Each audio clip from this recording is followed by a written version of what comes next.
Welcome back everyone. This is the video on learning Tor browser.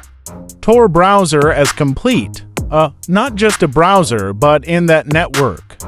We'll learn about what other different tools we can use it along with it. All right?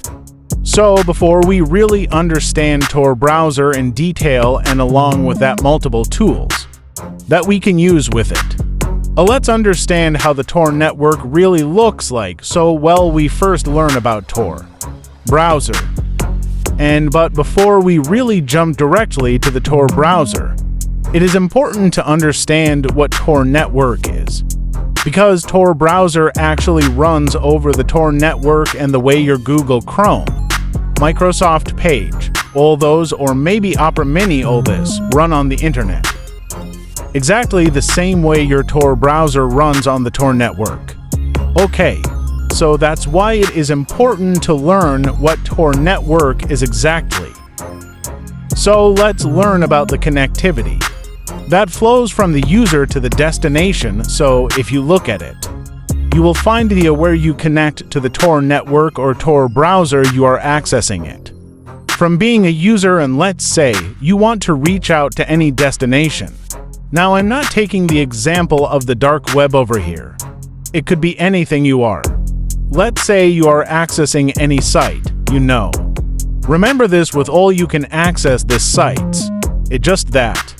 It is meant for accessing majorly the hidden site, the sites which are based on Onion and all those stuff, right?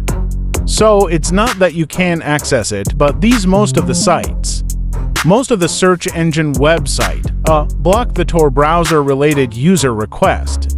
So what happens is when the user wants to send the request to, or if the user wants to reach out to the server, it passes through multiple nodes, and these nodes are Tor nodes, okay? And these basically helpful in terms of hiding your identity. So what happened in the real world? When you want to talk to the server on the other side, maybe it's a Google or Microsoft server, or any of your Facebook server, your identity, all the information goes along with it. Your actual IP address, your public IP address, which can be used to locate you directly. I mean, where you're coming in, from which country, from which city. This all can be found out. You can make use of who is look up on the internet, and anybody can find out where exactly your sites, right? It might not be that accurate, but that is helpful right now. What happened is with Tor, your traffic goes through multiple nodes. Multiple Tor nodes, and they store nodes where sites can be anywhere in the world, so it can be routed through Europe, then in Mexico, and then from America. So there are nodes that can be redirected to any other fashion, so that your actual IP address will always be hidden. You can make use of VPN, of course. But remember, of this VPN, and VPN provider basically stores your information. So there is only one node that sits in between you. You're over here and your traffic goes to the VPN. VPN hides your actual IP address with their random IP address that you want to hide it, maybe with the Australian VPN's ever or Singapore IP address. And from there you reach out to the destination server.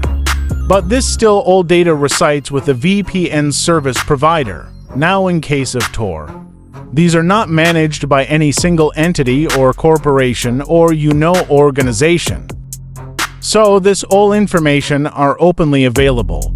But this get redirected to multiple nodes, so nobody knows from which servers it has been, a united or maybe hidden with the public IP address or internal IP address. So that makes the communication very, very strong enough. And that's why Tor is so popular among everyone who are, looking for being anonymous or accessing some of the critically sensitive information, maybe on the dark web or any other platform in a web. So that's just a brief about how the Tor network really looks like. I will catch you in the next video, will be where we'll be installing and getting started with the Tor browser. So thank you so much. We'll catch you in the next one.